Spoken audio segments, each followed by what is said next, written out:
Hello guys, good afternoon. For today's video guys, i-explain ko lang po sa inyo kung ano ang difference between exegesis and eisegesis guys. Yung exegesis, eisegesis, two parts po na yun ng pag-interpret ng scriptures guys. So ganito po yun guys. So yung exegesis po guys ay ibig sabihin po yun is exegesis and eisegesis are two conflicting approaches in the Bible study. Exegesis is the exposition or explanation of a text based on a careful objective analysis. The word exegesis literally means to lead out of. That means that the interpreter is led to his conclusion by following the text. The opposite approach to scripture is the eisegesis, so which is the interpretation of a passage based on a subjective, non-analytical reading. The word eisegesis literally means to lead into, which means the interpreter injects his own ideas into the text, making it means whatever it wants. Obviously, only exegesis does justice to the text. Eisegesis is a mishandling of the text and often leads to a misinterpretation. Exegesis is concerned with discovering the true meaning of the text, respecting its grammar, syntax, and settings. Eisegesis is concerned only with making a point, even at the expense of the meaning of words. So, ganito po yun guys. Yung eisegesis guys, yung private interpretation of the text of the scripture, which is hindi yan pwede. Kasi, sabi po ni San Pedro sa sulat niya sa Dos Pedro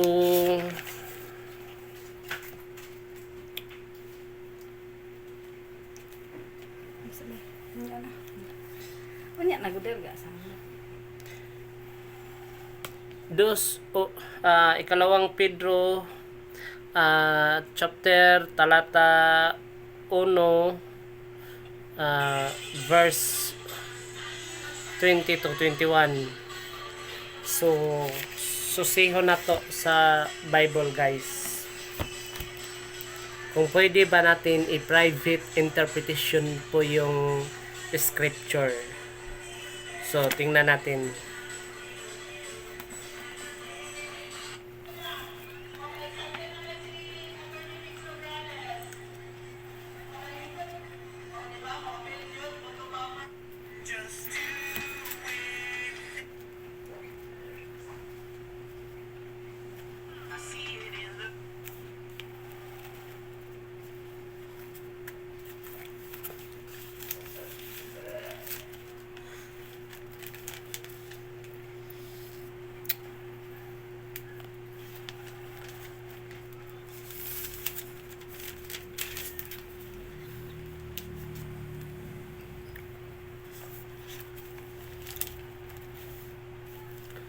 Ikalawang sulat ni Apostol Pedro, kapitulo 1 versikulo 20 ngadto sa 21. So ganito po yun guys. Apan labaw sa tanan hinumdumi kini, walay bisan si kinsa nga makasaysay sa kaugalingon sa kahulugan sa mga propesya at kasulatan pinaagi sa iyang kaugalingong panabot. kay walay propesya nga nahimo gumikan sa pagbuot sa tawo. Ang Espiritu Santo maoy nagmando silang pagsulti sa mensahe nga gikan sa Dios. So guys, dili yun pwede na i-interpret natin ang scripture. So dapat na agi magtudlo. So atong pamatud-an na dapat yun agi magtudlo nimo sa pag kuan sa Biblia.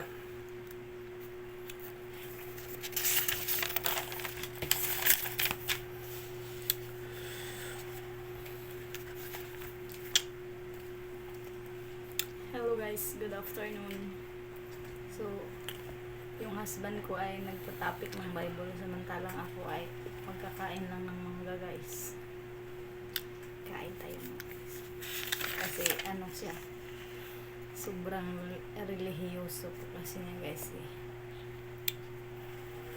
Mag-Ginoo pero medyo bastos. So, ayan, basa lang siya ng basa ng kanyang Bible samantalang ako ay kain ng mangga. So, kain tayo mga guys.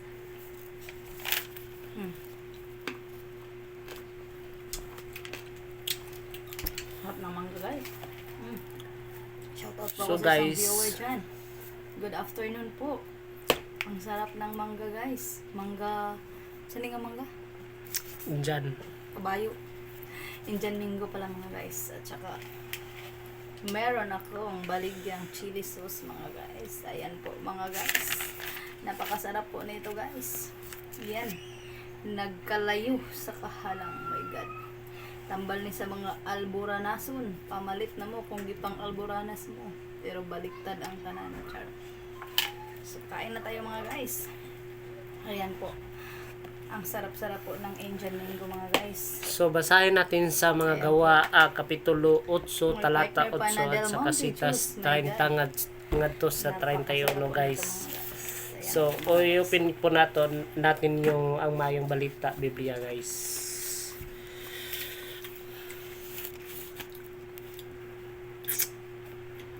Sarap nito guys.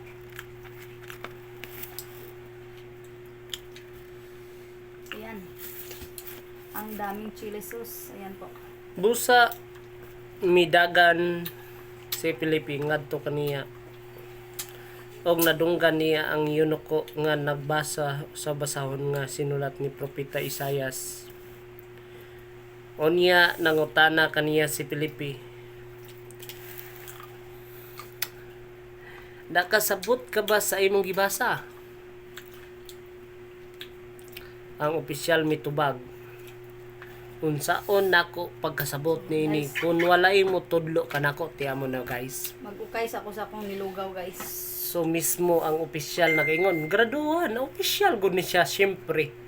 So miingon siya na unsaon niya pagkasabot kung walay magatudlo kanina. Ayan, ito yung bakit siya. So busa dili gid ta pwede na mag-interpret kay ngano o ni miabot tag 60 Mag-ukay sa akong nilugaw guys. 60 mil ka Ayan. sikta nga karong tuiga kay tungod ni ining gitawag natong ICGCs, Amen. Kain sa. the private interpretation. Dahal lang. Tagak. Ayan. Ang sarap samok-samokin ito. Bible. Ang daming Bible niya mga guys. Ayan. Iwan ko anong klaseng Bible to. Hindi ako mahilig magbasa ng Bible mga guys. Tsaka meron pang ganito. Hindi ko alam ano to. Ayan. Ang dami-daming Bible niya mga guys. Mo nagiingon dira na kinahanglan aduna gayoy mo tudlo. So unsa may mutudlo nato? So kinahanglan makisayod kita sa gibilin sa mga apostolis.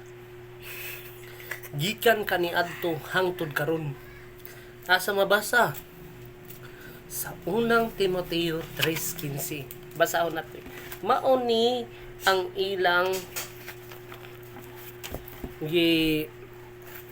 kundi na mayo sa mga sulpot guys, yung unang Timoteo 3:15 kasi hindi sila makatanggap na yung church ang pillar and the foundation of truth. na klaro og tataw man na mabasa nato sa balaang kasulatan guys. Anong supakon pa man nato? Naanian na litra por litra mabasa pero nganong supakon pa nato? Madako kayong sipyat mga guys.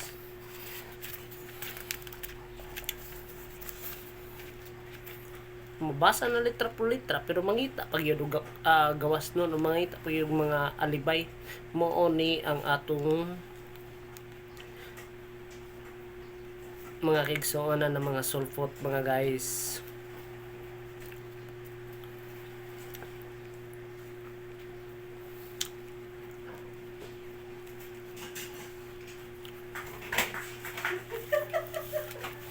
Nagabaan, kapit ka naman mo. Sulat ni San Pablo ngadto kang Timoteo. Unang Timoteo talata 3 citas 3 citas 15 pala. Samtang gisulat kini gilauman ko nga sa dili madugay makaanha ako kanimo. Apan kung malangan ako kining sulata maoy magtudlo kanimo kung unsaon nato sa pagkinabuhi diha sa balay sa Dios. Pagkinabuhi balay sa Dios. Kanang balaya mao Shout out po ang ako sa dalawang simbahan viewers dyan. sa buhi Good na afternoon Dios. po. So makagaba jud Buhi nga guys, Dios. no? Kanang Ang aligi bana bang og ang sukaranan sa kamatuoran. Haligi. Yaga di. Well ukay Haligi og ang sukaranan sa kamatuoran. So na pagbalik sa buot pasabutan na sa English. sa CR, my God. kung basahon na to na sa Dali, English ara sa version. gaba, mga guys, Sa New International Kain pa rin ako. Samantala. version. Pwede na basahon na to sa King James version kahit in ano, English. Ano na yung pinagtatopic niya dyan tungkol sa So wala ko English, Biblia, mga nasa guys. cellphone po. Pero Okay, ginamit kain pa rin ko ang po yung cellphone sa pag video. So kaya nga ang nabutang dito sa English na terminology about this text is the pillar and the ground. sa The may gusto pillar po nito, and the mga ground guys. or the foundation of truth. Pwede po kayo magpunta dito Yung sa anong bahay. supakon pa man ninyo? 4 na lang po yung stocks Klaro, na naiwan, tataw mga man guys. na mga guys. Litra por litra na Isuroy mabasa na po na niyo ko. niya, isuroy. So meaning, So, tatong gusto di pa ta mo din mag-ICGCs mga Ang guys. hinalang mo dan sa balay. So let us Kay, be isuroy na ko yun niya. exegesis. dali So ang meaning, mga guys.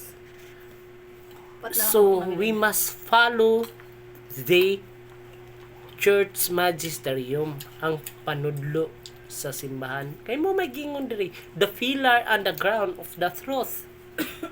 Langay. So ang haligi og sakranan, nganong supakon pa man nimo? Ang Biblia kamutuoran, Kamutuura. ang Biblia kamatuoran. Pero naapay mas mao ang gitakol diri sa Sulipan ko sa unang Timoteo Sili. 3:15. Sulat ni San Pablo ngadto kay Timoteo. So the pillar and the foundation of truth. So yan lang po mga guys. So susunod po natong topic ay magbibis po tayo or ang topic ko po natin baka regarding po sa Biblia o ano po yung origin. So yan lang po mga guys. So Pro Dio et Ecclesia So, mag-ukay na po kong lugaw, guys. and tatak CFD with humble heart. So bye guys. Love you all guys. Hallelujah. Praise God.